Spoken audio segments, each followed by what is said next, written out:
Lalan top show brought to you by Sensodyne K and American Pistachios। अभी लेके आए सेंसोडेंट के, दूध का करंट गॉन तो लाइफ का करंट ऑन।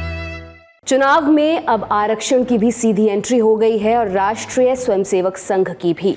मोहन भागवत का आरक्षण पर बयान आया और इसके इर्द गिर्द गणित और इतिहास दोनों खंगाले जाने लगे। आज हम आरक्षण और संघ के इसी इतिहास और वर्तमान में इसके पॉलिटिकल रेलेवेंस को एक्सप्लोर करेंगे। नमस्कार, मैं हूं दिव्यांशी सुमराव। आप देखना शुरू कर चुके हैं the Lalan top show.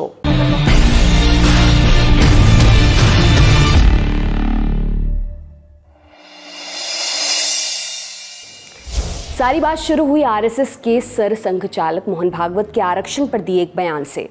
Hyderabad में 28 अप्रैल को हुए कार्यक्रम में भागवत ने कहा कि संघ ने कभी भी कुछ खास वर्गों को दिए जाने वाले आरक्षण का विरोध नहीं किया। कहा कि संघ का मानना है जब तक जरूरत है आरक्षण जारी रहना चाहिए। जब से आरक्षण आया है तब से संविधान सम्मत सारे आरक्षण को संघ पूर्ण समर्थन देता है और संघ ये कहता है कि आरक्षण जिनके लिए है उनको जब तक आवश्यक लगेगा या सामाजिक कारणों से दिया गया है वो भेदभाव जब तक है तब तक ये आरक्षण जारी रहना चाहिए।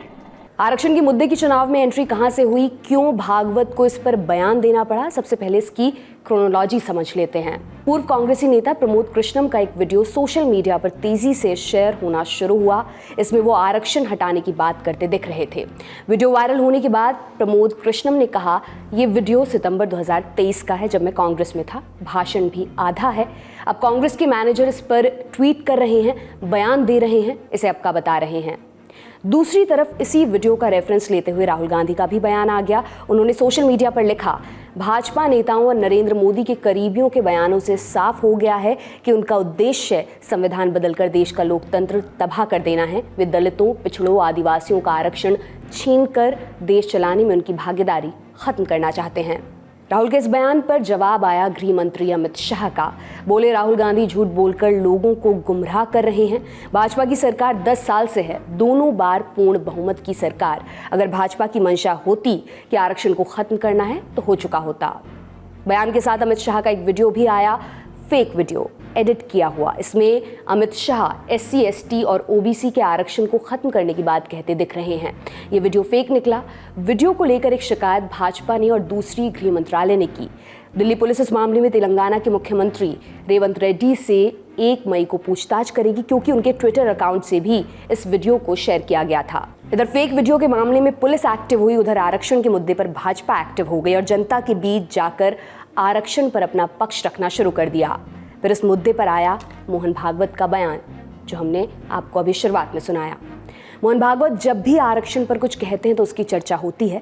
बिहार विधानसभा चुनाव से पहले सितंबर 2015 में मोहन भागवत ने संघ के मुखपत्र पांचजन्य को दिए इंटरव्यू में कहा, आरक्षण की जरूरत और उसकी समय सीमा पर एक समिति बनाई जानी चाहिए।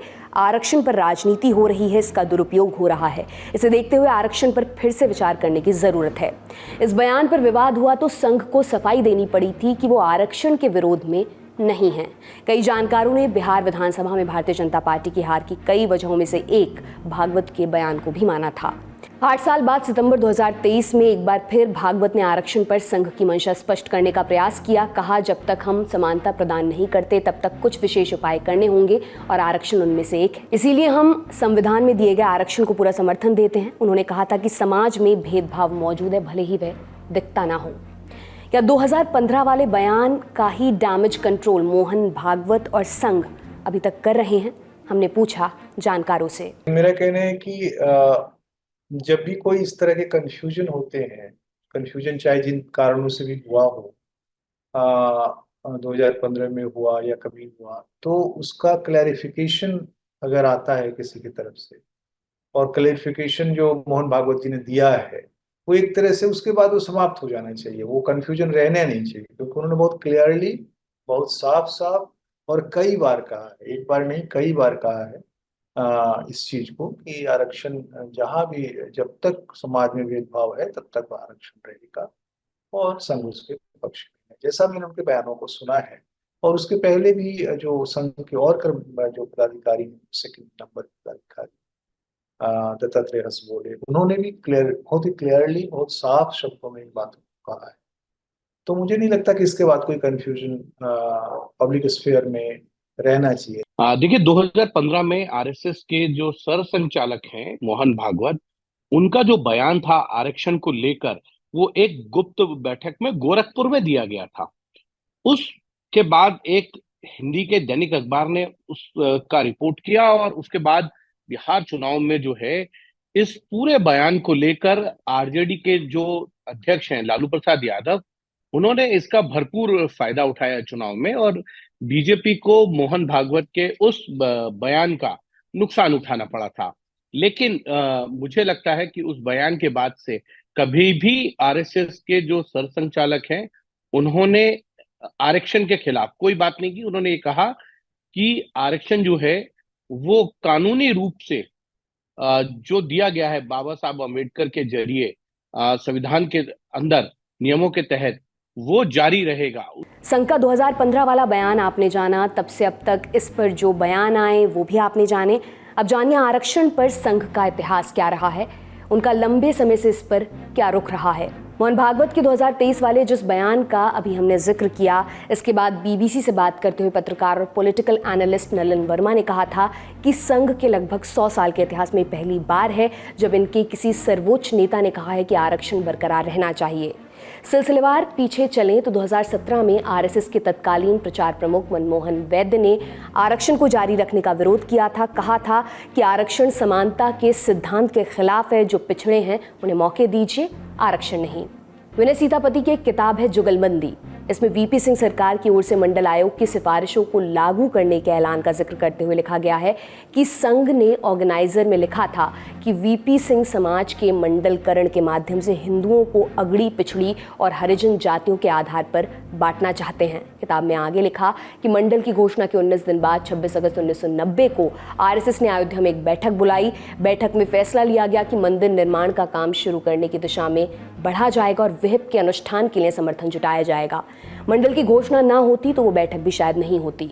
देखिए, जब मंडल आयोग की सिफारिशें आई थी मंडल कमीशन की, उस वक्त बीजेपी ने मंडल आयोग की सिफारिशों का समर्थन किया था। संघ भी उस वक्त भी आरक्षण के पक्षधर ही था। अगर संघ उस वक्त आरक्षण का पक्षधर नहीं होता तो बीजेपी का जो आला कमान उस वक्त अटल बिहारी वाजपेयी, लाल कृष्ण आडवाणी, मुरली मनोहर जोशी, वो मंडल कमीशन की रिपोर्ट का समर्थन नहीं कर पाते। तो संघ की हमेशा राय जो है वो यही रही है कि आरक्षण रहना चाहिए। संघ इस बारे में तर्क देता है कि 1970 में उनके जो सरसंघचालक थे बाला साहेब देवरस, उन्होंने तब भी आरक्षण का समर्थन किया था और कहा था कि समाज में समता के बगैर देश की तरक्की नहीं हो सकती। द आरएसएस नाम से किताब लिखने वाले नीलांजन मुखोपाध्याय का पिछले साल का एक आर्टिकल हमें मिला। इसमें नीलांजन ने लिखा है कि आरक्षण नीति को लेकर संघ परिवार के समर्थन के बारे में संदेह बने हुए हैं क्योंकि उनकी सोच इसे योग्यता विरोधी मानने की रही है। अगर ऐसा नहीं है तो बीजेपी पूरे देश में जाति जनगणना से किनारे क्यों रहती है? संघ हमेशा एक अपने को नई परिस्थितियों के अनुसार बदलता रहता है। जैसे सिचुएशंस की जरूरत होती है, समय की जरूरत होती है, तो अपने स्टैंड लेता है। मुझे नहीं लगता कि उसके पहले आरक्षण पर कोई बहुत उन्होंने बातें करी हो या बात करने की जरूरत पड़ी हो। चाहे मुझे लगता है कि चाहे देवरस साहब के समय में तो बहुत सोशल जस्टिस को लेकर उन्होंने काम किया था। ये इमरजेंसी का पीरियड था, आपको याद होगा, और ये जो समरसता कैंपेन उसी समय शुरू हुआ। तो ये एक तरह से जो समाज के मार्जिनल कम्युनिटी के पक्ष में जो उस समय देवरस साहब के समय में जो स्टैंड था वो काफी साफ होकर के आने लगा था। एक सवाल ये भी कि बीते कुछ बरसों में संघ या खुद सरसंघचालक आरक्षण को लेकर इतने मुखर क्यों हुए हैं? 2023 में इंडिया टुडे मैगजीन के लिए लिखे गए एक आर्टिकल में सुजीत ठाकुर और मंजीत ठाकुर लिखते हैं, 3 तलाक, 370 और राम मंदिर, ये 3 मुद्दे ऐसे रहे हैं जिनको लेकर संघ NDA 1 की वाजपेयी सरकार और NDA 2 की मोदी सरकार पर दबाव बनाता रहा है। लेकिन NDA 3 की मोदी सरकार बनने के साथ इन तीनों मुद्दों का निस्तारण कर दिया गया। संघ के पास भाजपा पर हमलावर होने के जितने भी हथियार थे सब मंद कर दिए गए। ऐसे में अपनी अहमियत जताने के लिए भी संघ का आरक्षण वाला मुद्दा उठाना स्वाभाविक है। बड़ी खबर यहीं तक, अब चलते हैं सुर्खियों की तरफ। पहली सुर्खी कर्नाटक से। जनता दल सेकुलर यानी जेडीएस के सांसद प्रज्वल रेवन्ना के खिलाफ उनकी ही पार्टी के नेता खड़े हो गए हैं। जेडीएस विधायक शरणा गौड़ा कांडपुर ने पार्टी के संरक्षण और पूर्व प्रधानमंत्री एचडी देवेगौड़ा को एक लेटर लिखा है। इसमें प्रज्वल रेवन्ना को पार्टी से निष्कासित करने की अपील की गई है। शरणा गौड़ा का मानना है कि प्रज्वल प्रकरण से पार्टी को शर्मिंदगी झेलनी पड़ रही है। दरअसल सोशल मीडिया पर कुछ आपत्तिजनक वीडियो वायरल हुए हैं जिनमें दिखने वाले व्यक्ति को हासन लोकसभा क्षेत्र से जेडीएस सांसद प्रज्वल रेवन्ना बताया जा रहा है। रिपोर्ट्स कह रही हैं कि हासन क्षेत्र में करीब 2000 पेन ड्राइव्स बांटी गई हैं जिनमें रेवन्ना का ये वीडियो है और ऐसी ही तमाम तस्वीरें भी हैं। आरोप है कि प्रज्वल ने घर में काम करने वाली कई महिलाओं का यौन उत्पीड़न किया है। इस अपराध में उनके पिता एचडी रेवन्ना के भी शामिल होने का आरोप है। वीडियो वायरल होने के बाद एक पीड़िता ने पुलिस थाने पहुंचकर शिकायत दर्ज कराई। पुलिस ने दोनों पिता पुत्र के खिलाफ मामला दर्ज कर लिया है। कर्नाटक सरकार ने जांच एसआईटी को सौंपी है। वहीं सांसद प्रज्वल के पोलिंग एजेंट पूर्णचंद तेजस्वी ने पुलिस में शिकायत दर्ज कराई है। इसमें कहा गया है यह रेवन्ना को बदनाम करने की साजिश है। वीडियो में छेड़छाड़ करके उसे वायरल किया गया है। ये पहला मौका नहीं है जब प्रज्वल रेवन्ना और उनके परिवार के खिलाफ ऐसी बातें उठी हैं। दिसंबर 2023 में बीजेपी नेता देवराजे गौड़ा ने भी इस मुद्दे को उठाया था। उन्होंने कर्नाटक बीजेपी के प्रदेश अध्यक्ष पीवाई विजयेंद्र को लिखे एक लेटर में आरोप लगाया था कि प्रज्वल रेवन्ना सहित एचडी देवेगौड़ा परिवार के कई नेताओं के खिलाफ गंभीर आरोप हैं। देवराज ने दावा किया था कि उन्हें एक पेन ड्राइव मिली है जिसमें महिलाओं के करीब 3000 वीडियोज हैं। उन्होंने आशंका जताई थी कि इन वीडियोज को विपक्ष हथियार के रूप में इस्तेमाल करेगा।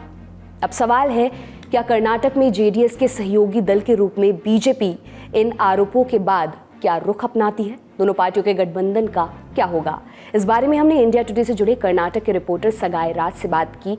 सुनिए उन्हें। कैंडिडेट के ऊपर बात करना है तो इलेक्शन कमीशन इसके ऊपर डिसीजन लेना है, क्योंकि अभी इलेक्शन खत्म हो चुका है। 26 को हासन में इलेक्शन था, उसी टाइम पे पोलिंग खत्म हो चुका है। सो शायद एसआईटी इन्वेस्टिगेशन के बाद जो भी रिपोर्ट आता है उसके मुताबिक इलेक्शन कमीशन और द स्पीकर ऑफ लोकसभा वो लोग निर्णय कर सकते हैं किसको डिस्क्वालीफाई करना है या उनका कैंडिडेचर इनवैलिड करना है, क्योंकि फिलहाल जो भी केस है वो एफआईआर दर्ज हुआ है और इन्वेस्टिगेशन चालू है। और गठबंधन के बारे में बात किया तो अभी जहां भी जेडीएस कंटेस्ट करना है, 2-3 सीट जेडीएस को दिया हुआ है, वहां पे पोलिंग खत्म हो चुका है। कोलार, मंड्या, हासन, यही 3 सीट है जहां पे जेडीएस बीजेपी के साथ गठबंधन में आया था और कंटेस्ट भी किया था। पोलिंग खत्म हो चुका है, मगर इम्पैक्ट जहां बीजेपी का सीट से जो बाकी सीट से 14 सीट से जब 7 तारीख को मई 7 को इलेक्शन होगा, उस टाइम पे शायद कांग्रेस इस सब्जेक्ट को उठाया तो शायद इम्पैक्ट हो सकता है। अगली सुर्खी में बात करेंगे सुप्रीम कोर्ट से आए दिन भर के अपडेट्स पर। दिल्ली शराब नीति में कथित घोटाले से जुड़े केस में मुख्यमंत्री अरविंद केजरीवाल ने गिरफ्तारी को सुप्रीम कोर्ट में चुनौती दी है। उनकी याचिका पर जस्टिस संजीव खन्ना और जस्टिस दीपांकर दत्ता की बेंच ने सुनवाई की। केजरीवाल की तरफ से पेश हुए अभिषेक मनु सिंघवी और ईडी की तरफ से एएसजी एसवी राजू।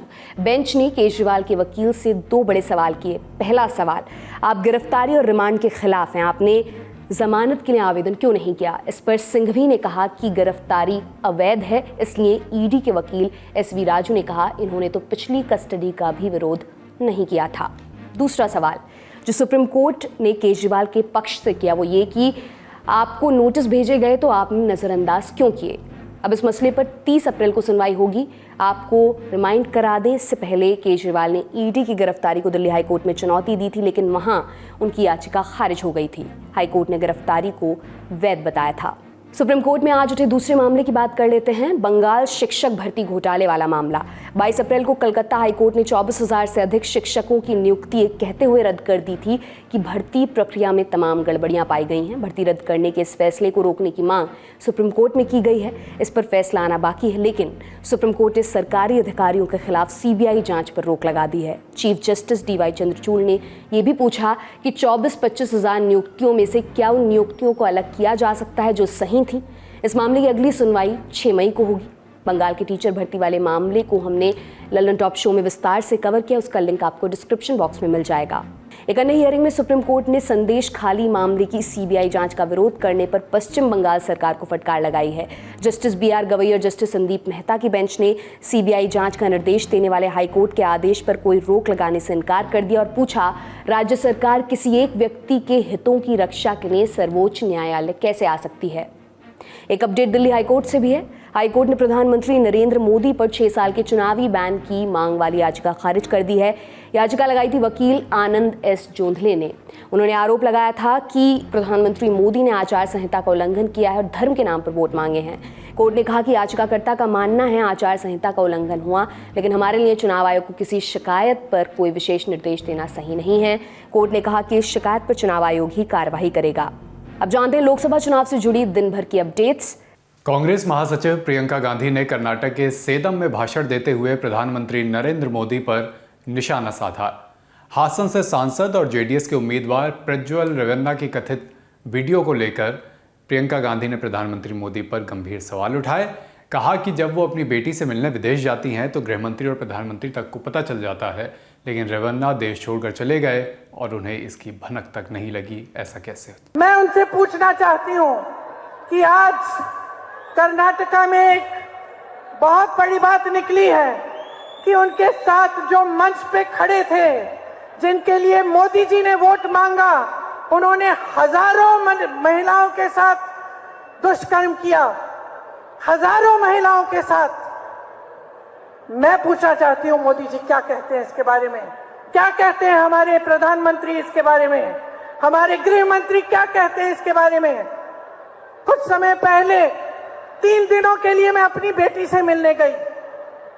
प्रधानमंत्री जी, गृह मंत्री जी बोलने लगे कि प्रियंका गांधी विदेश में गई है।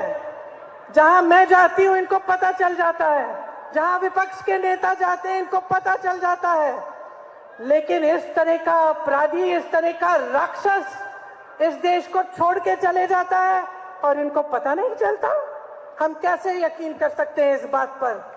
सब चीज, हर जानकारी इनके पास जाती है। सब नेताओं पे ये ध्यान रखते हैं कौन कहां जा रहा है, क्या कर रहा है। और इतना बड़ा अपराध करके इनके नाक के सामने कोई देश से भाग गया और ये कुछ नहीं कह रहे हैं। देखिए बहने, इनसे जवाबदेही मांगिए, इनसे जवाबदेही मांगिए, इनसे सवाल उठाइए। इनकी हिम्मत नहीं होनी चाहिए, मोदी जी की हिम्मत नहीं होनी चाहिए कि किसी के मंगलसूत्र के बारे में बात करें जब तक ये अपराधी वापस नहीं आएगा। इंदौर लोकसभा सीट से बतौर कांग्रेस प्रत्याशी नामांकन दाखिल करने वाले अक्षय कांति बम ने सोमवार को पर्चा वापस ले लिया। भारतीय जनता पार्टी के नेता कैलाश विजयवर्गीय और विधायक रमेश मेंदोला के साथ अक्षय फॉर्म वापस लेकर कलेक्टर कार्यालय पहुंचे। नामांकन वापस लेने के बाद उन्होंने भारतीय जनता पार्टी भी इसी दिन ज्वाइन कर ली। बम के नाम वापसी होते ही भाजपा ने ऑपरेशन सूरत 2 पर काम शुरू भी कर दिया। प्लान था कि गुजरात की सूरत लोकसभा सीट की तरह बचे हुए उम्मीदवारों के नामांकन वापस करा के इंदौर में निर्विरोध जीत हासिल की जाए। मंत्री कैलाश विजयवर्गीय के नेतृत्व में दोपहर 3 बजे तक माथापच्ची चलती रही, लेकिन ऐसा हो नहीं पाया। 23 में से 9 ही उम्मीदवारों ने नामांकन वापस लिए। अब इंदौर लोकसभा सीट पर भारतीय जनता पार्टी के जो कैंडिडेट हैं शंकर लालवानी, उनके समेत 14 उम्मीदवार मैदान में हैं, यानी निर्वाचन निर्विरोध तो नहीं होने वाला है, ये कमोवेश अब तय है। कांग्रेस के सीनियर लीडर और श्योपुर जिले की विजयपुर सीट से 6 बार के कांग्रेस विधायक रामनिवास रावत कल यानी कि मंगलवार को भारतीय जनता पार्टी की सदस्यता लेंगे, यानी एक और विकेट कांग्रेस का मध्य प्रदेश में गिर गया है। मध्य प्रदेश के मुख्यमंत्री मोहन यादव और बीजेपी प्रदेश अध्यक्ष वी.डी. शर्मा की मौजूदगी में वो भारतीय जनता पार्टी की सदस्यता ग्रहण करेंगे। और अब आज का चुनावी किस्सा। सेलिब्रिटीज़ को टिकट देने की रवायत कोई आज की नहीं है। विनेबिलिटी लंबे समय से टिकट वितरण का पहला और इकलौता पैरामीटर बनता रहा है। इसी पैरामीटर को ध्यान में रखते हुए 2004 में कांग्रेस ने टिकट दिया था सुपरस्टार गोविंदा को। तब उन्हें उत्तरी मुंबई सीट से उतारा गया था, जहां गोविंदा ने बड़ा विकेट गिराया था। ये विकेट था उस समय के दिग्गज भाजपा नेता राम नाईक का। उन्हें हराकर गोविंदा संसद पहुंचे। हालांकि उनकी सियासी पारी का पहला अध्याय ज्यादा लंबा नहीं चला। एक कार्यकाल के बाद गोविंदा ने फिर चुनाव नहीं लड़ा। बीते मार्च में उन्होंने शिवसेना एकनाथ शिंदे गुट ज्वाइन कर राजनीति का अपना दूसरा अध्याय शुरू किया है। आज का ललन टॉप शो यहीं तक। अपना और अपनों का ख्याल रखिए। देखते रहिए दी ललन टॉप। शुक्रिया। शुभ रात्रि।